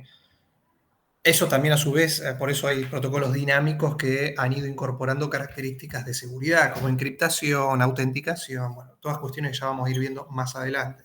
Pero no es que no se sabe qué hacer y si uno utiliza protocolos dinámicos significa que está perdido y es vulnerable. Es más vulnerable que utilizar protocolos estáticos porque un enrutamiento estático implica que no hay ningún protocolo, no hay ningún intercambio de información, los routers no se hablan directamente. Entonces, al no haber cambio de información es imposible de hackearlo prácticamente. O sea, hay que usar otro tipo de hackeo, hay que entrar al equipo y modificar su configuración, su running config. Ya es más complicado. Bien. Acá tenemos un poco la evolución de los enrutamientos, ¿sí? De los protocolos de enrutamiento dinámico a lo largo del tiempo. ¿Sí? Perdón. Fíjense cómo primero existían, ¿no?, unos protocolos más antiguos, lo que es EGP e IGRP, son protocolos propietarios de Cisco, IGRP. RIP es un protocolo genérico, protocolo que ya básicamente se dejó de utilizar, es muy antiguo. Después surgieron los siguientes y fíjense cómo ha ido evolucionando. ISIS o SPF e IGRP, que en realidad es una mejora propietaria de Cisco de IGRP. De hecho, la es de Enhanced, de mejorado. Es un IGRP mejorado, podríamos decir. BGP. BGP es un protocolo. Y después lo que fueron surgiendo, ahora les comento de BGP. Después lo que fueron surgiendo son, fíjense, versiones de IPv6 de protocolos más viejos. Por ejemplo, RIP-NG es la versión de IPv6 de RIP. OSPF versión 3 no es más que la versión de IPv6 o para IPv6 de OSPF versión 2. Y ISIS versión 6, lo mismo con ISIS. BGP es un protocolo muy avanzado. De hecho, BGP es el protocolo que, bueno, si hacen redes avanzadas lo vamos a ver juntos. Es un protocolo diseñado para ser extremadamente flexible y tiene un montón de características particulares que no tienen los otros protocolos que se llaman de gateway interior. O sea, los protocolos de enrutamiento dinámico se dividen en los grupos, lo que se llaman protocolos de gateway interior y protocolos de gateway exterior.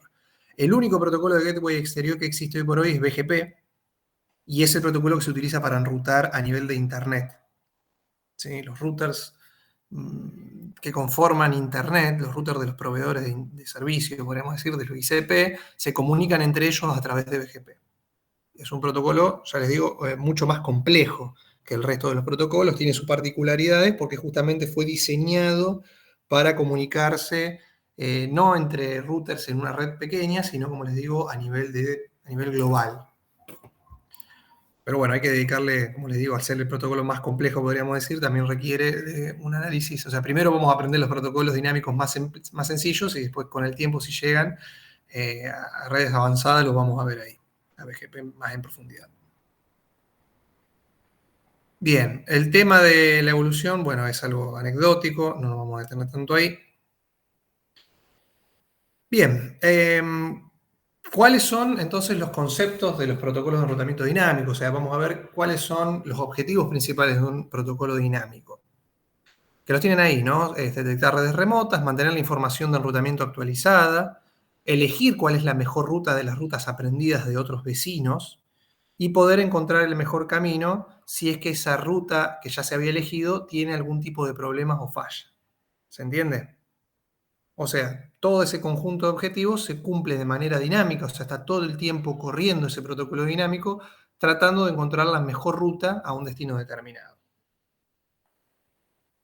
¿Sí? ¿Cuáles son ahora entonces, más allá de los objetivos, los componentes principales de un protocolo dinámico? Bueno, por un lado está la estructura de datos, ¿sí? Que son las tablas internas que mantiene cada uno de los protocolos. Cada protocolo dinámico tiene su propia base de datos, sus propias bases de datos, que no son la tabla de enrutamiento, ¿sí? Acuérdense, la tabla de enrutamiento de un equipo es única por protocolo, o sea, tiene una tabla IPv4, una tabla de enrutamiento IPv6. Esa tabla de enrutamiento agrupa todas las rutas de todos los diferentes protocolos dinámicos o enrutamiento estático, ¿sí?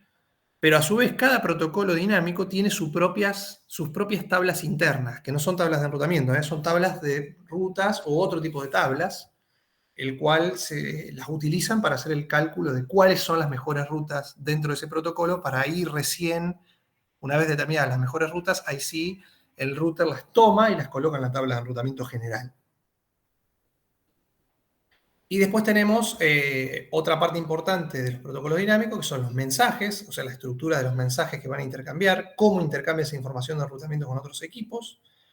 Y la tercer pata de estos protocolos dinámicos es el algoritmo, es decir, el algoritmo que determina, en base a las bases de datos que ya tiene, cuál va a ser la ruta o la mejor ruta para llegar a un destino remoto. ¿Se entiende? Es decir, supongamos un ejemplo, un router está aprendiendo rutas a través de OSPF, está aprendiendo rutas dinámicas a través de EIGRP, y también tiene algunas rutas configuradas manualmente por enrutamiento estático, ¿sí? OSPF va a correr su proceso interno, va a tener sus tablas internas, va a calcular, va a intercambiar mensajes de OSPF con otros routers, que también está hablando OSPF. EIGRP va a hacer exactamente lo mismo, va a hablar por su lado, no tiene nada que ver, tiene sus propias bases de datos, no hay coincidencia ni cruce de información. Y enrutamiento estático, ya saben, ustedes lo configuraban manualmente. Una vez que EIGRP y OSPF tengan sus mejores rutas, el router, el proceso general del router va a decir, bueno, estas son las rutas de EIGRP que son las para llegar a tales redes, estas son las de OSPF y estas son las rutas estáticas. Las tres por separado. Si hay alguna red o algunas redes que aparecen en más de uno de esos métodos, sea que aparecen en EIGRP y en OSPF o en OSPF y en enrutamiento dinámico, o sea, hacia el mismo destino, ¿me explico? Si pertenece al mismo destino, va a tratar de discriminarlas por la distancia administrativa. Obviamente la que va a ganar, como les dije antes, según la tabla, es el enrutamiento estático.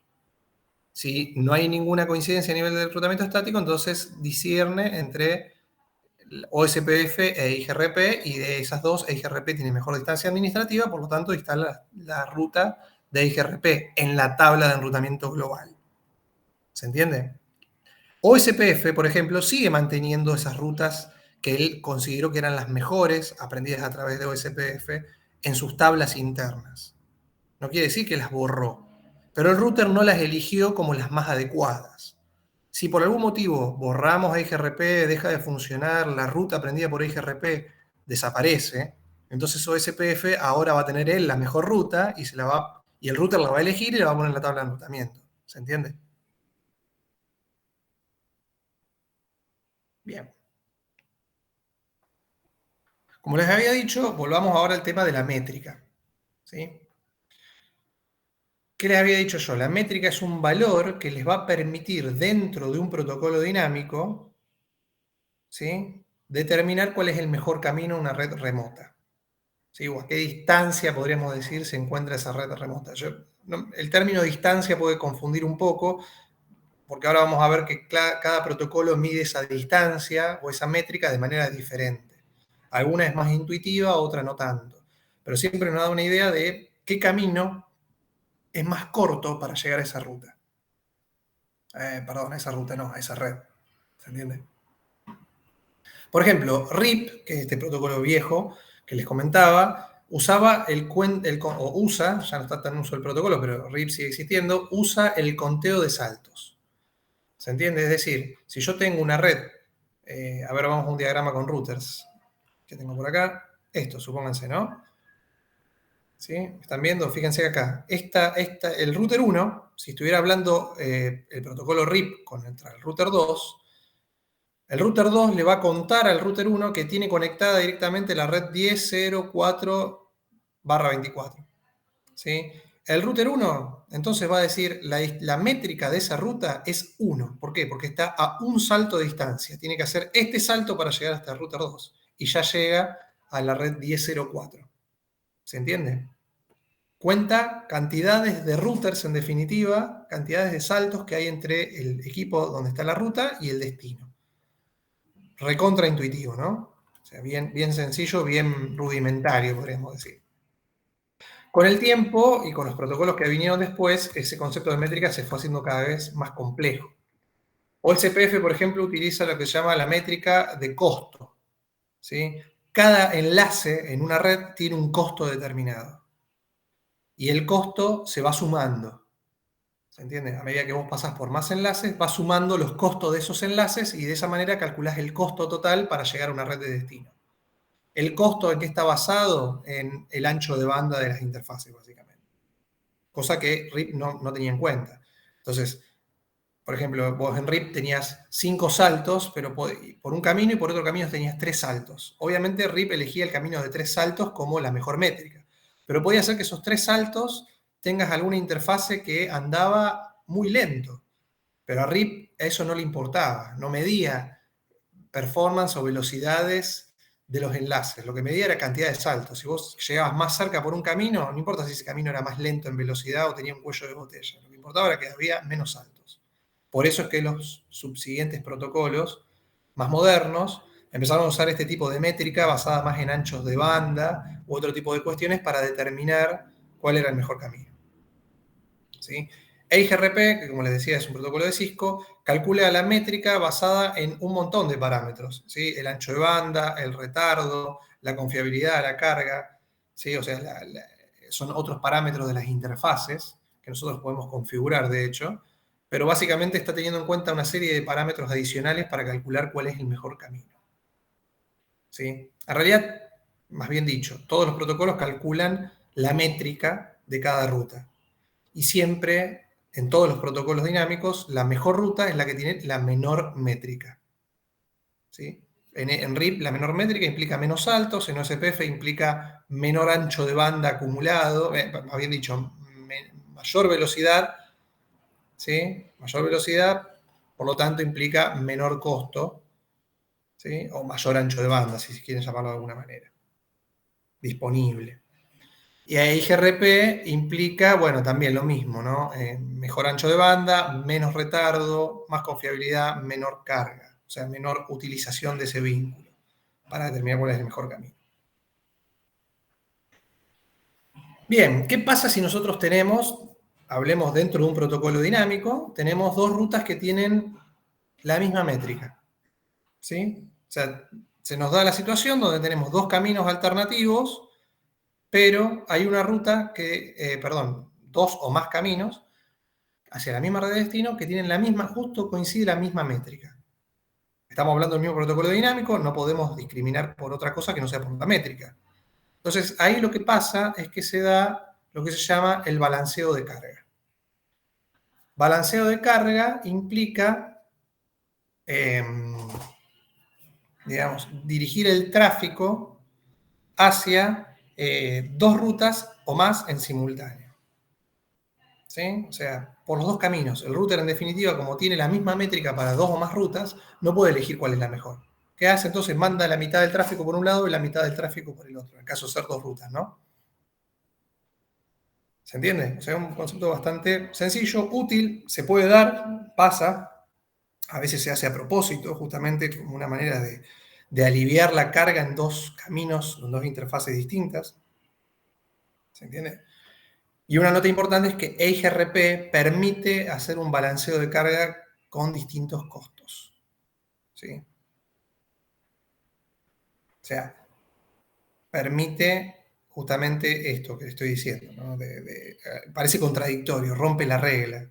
Yo dije, para balancear carga, las rutas tienen que tener la misma métrica. Bueno, en el caso de EIGRP se puede lograr lo mismo sin que las rutas tengan la misma métrica.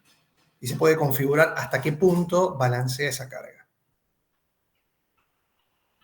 ¿Bien? Pero como no vamos a ver IGRP, digamos, a modo de comentario y nada más. Bueno, vamos a hacer práctica, ¿les parece? Vamos a hacer un packet tracer. A ver qué tenemos para hacer. Déjenme ver.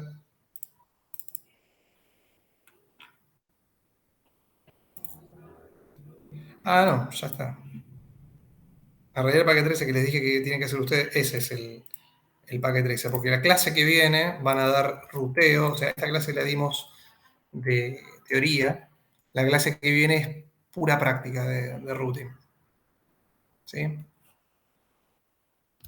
Así que les doy dos opciones, o se pueden poner a hacer el examen o pueden ponerse a hacer el packet tracer que les dije que hagan de tarea, el 14.3.5 sería. A ver si lo pongo en el chat.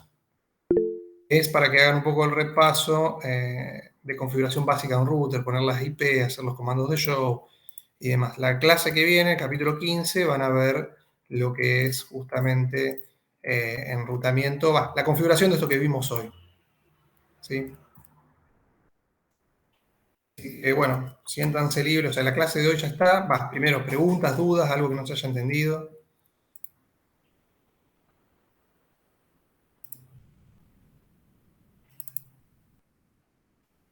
Por mi parte tampoco. Bueno. Profe, en el cronograma hay una parte que dice tarea SBA. ¿Ese cuál es? El SBA se lo vamos a habilitar la semana que viene. El SBA es un laboratorio, es un packet tracer, perdón, integral, que abarca todo lo que dimos, porque fíjense que la clase que viene ya vamos a terminar con lo que es el CCNA2 y arrancamos enseguida con el CCNA3. Entonces el SBA es un packet tracer integrativo de todo el CCNA2 completo, es un packet tracer gigante, digamos, donde tiene que hacer prácticamente todo lo que le estuvimos dando en este CCNA2 completo, y lo tienen que hacer, ¿se acuerdan? Ustedes lo hicieron para el CCNA1 también, el SBA. Es un packet tracer gigante que lo que tienen que hacer es hacerlo hasta que alcancen una nota determinada. Ahora no me acuerdo si es el 80 o el 90%. Ah, no, tienen que sacar el 100%, pero lo tienen que hacer, ustedes lo pueden hacer la cantidad de veces que quieran, pero lo tienen que hacer al 100%. ¿Sí? Y a ustedes no les va diciendo el grado de avance. ¿Sí? Ustedes lo entregan, pueden ir consultando hasta dónde llegaron, pero tienen que hacer todo bien y sacarse el 100%. Por lo menos así hasta el año pasado. Ahora no sé si le vamos a exigir el 100%. Ya le vamos a decir la clase que viene, cuando lo hagan, cuando lo tengan que hacer de tarea, eso lo tienen que hacer de tarea. Y lo entregan hasta que llegan a la nota que tienen que llegar. Pero es eso, un packet tracer enorme que abarca todos los conceptos que dieron en este CCNA2. Y lo tienen que hacer obligatorio, digamos, no es parte de la nota. En la plataforma, ponerle que lo hago y digo, bueno, yo pienso que ya llegué. Lo entrego, lo subo a la plataforma y ahí recién te dice, te sacaste un 93. Exacto, es automática la corrección. Ustedes ponen Vuelvo a entregar, intentar. apenas ponen entregar, les sale, te sacaste tal nota. Y nosotros, la plataforma no, pero nosotros les vamos a exigir que se saquen un cierto nivel de nota para arriba. Si la nota es 90% y ustedes sacan un 85%, lo tienen que volver a hacer y sacar el 85%. ¿Sí? Tengan en cuenta que cada vez que vuelven a hacer el ejercicio, les cambia la estructura y la forma del ejercicio. ¿Sí? Así que van a tener, creo que hay tres escenarios distintos, les puede tocar cualquiera de los tres al azar.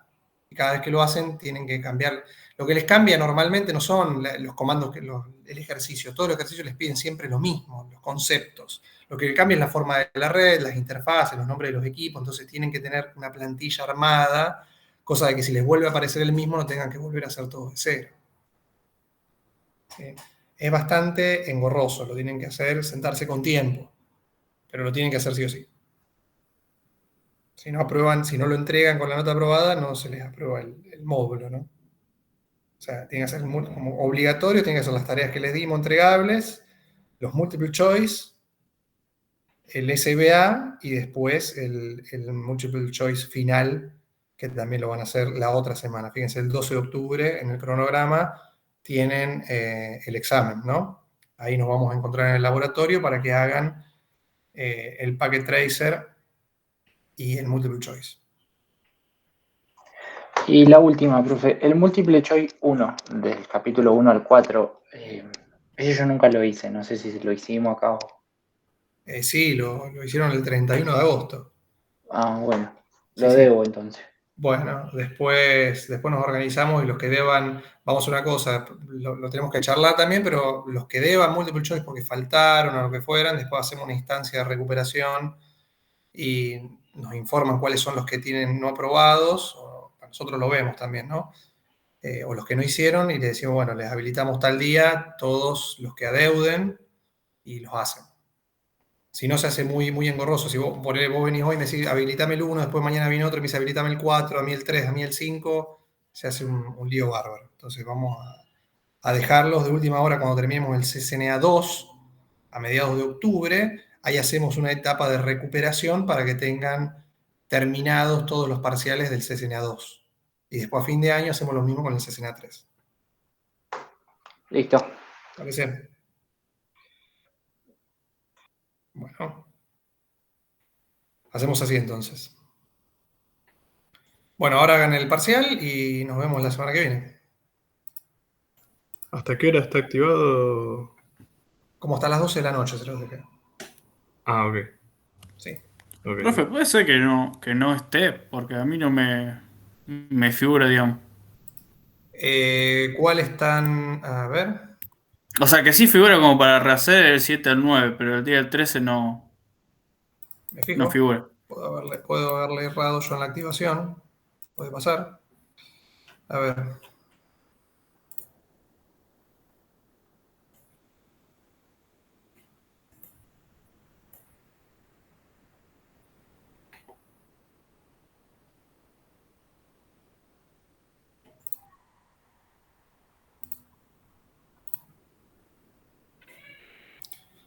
Está tardando, ¿eh? Esperen que tenga un poco lenta la página.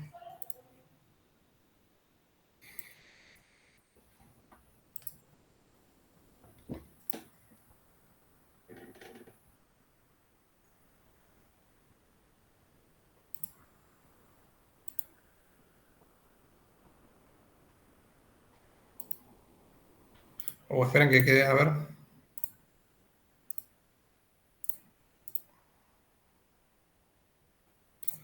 Esperen que me tengo que loguear de nuevo porque se me caducó la sesión.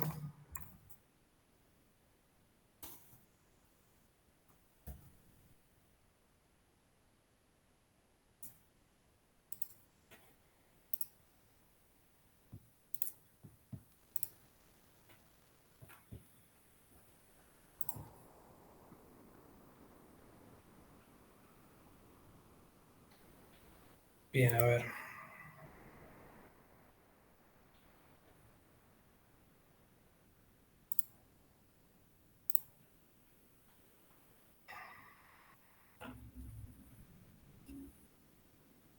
Examen de redes disponibles y confiables. que es el que tienen que hacer hoy, ¿o no? Ese es el 3. No, el que tenemos que hacer hoy es el Ah, ok, me equivoqué examen de yo. seguridad.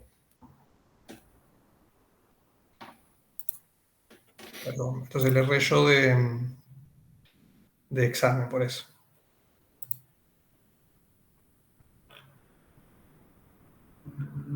Examen de seguridad L2 y Wireless LAN, tiene razón.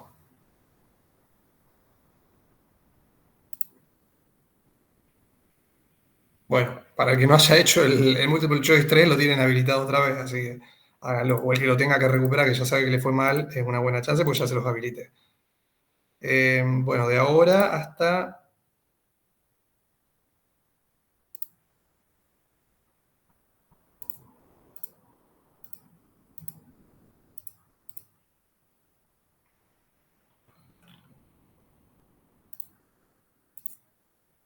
Bueno, listo, ahí lo deberían tener activado. A ver si alguien puede probar y me confirman. Sí, ahí está. Perfecto, Ahora sí. excelente. Listo, profe, muchas gracias. Gracias, profe. Bueno, chicos, listo. Si no tienen más preguntas y se van a poner con el examen, yo ya los dejo y nos vemos bueno, a mí me ven el jueves, a Renzo Lavero el martes. Y ahí vemos, y ahí, bueno, obviamente les va a comentar de vuelta del SBA y demás. Y también podemos ver el tema acuérdense de preguntarle lo de la presencialidad. Pero ya les digo, casi seguro que no va a haber cambios. Perfecto, profe. Bueno, ¿alguna consulta más? No, por mi parte no. Yo tampoco. Bueno, los dejo entonces. Bueno, profe. Nos vemos. Hasta Chao, luego. hasta luego. Chao, nos vemos. Chao, chao.